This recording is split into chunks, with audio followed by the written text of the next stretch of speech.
This is not the first video we present the importance of using financial ratios. What's more is their proper use key to maintaining wise financial decisions regardless of the goal. In this article, I will be looking at the loan-to-value ratio, LTV, and the importance of this measure when deciding on a mortgage offer.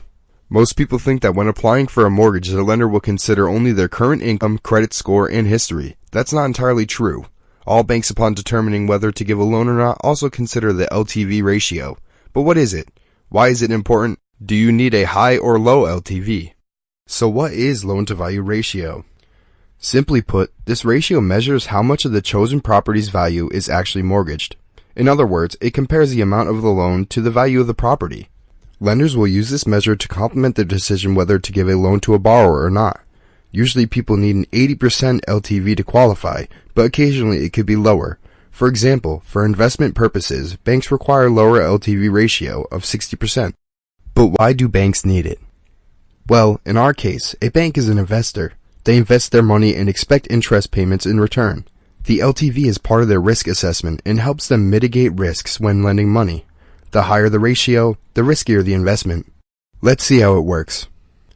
The LTV shows the amount of money a lender is willing to give for a particular property.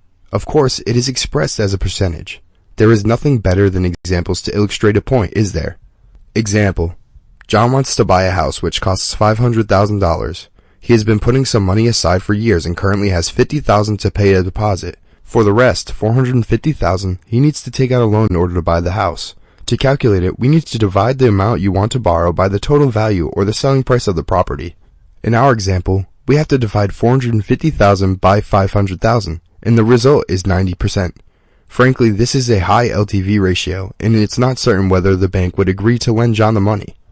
It depends on many other factors such as the bank, the income of the borrower, credit history, and others. If John doesn't meet the criteria, he will need to find some additional money for a larger down payment. That's it for now. On our website, you can find more posts as well as calculators and other financial tools. What's the impact on your mortgage? We would love to know your thoughts, so feel free to share them in the comments below. I hope you enjoyed it, and don't forget to subscribe to our channel on YouTube to get more free financial educative videos.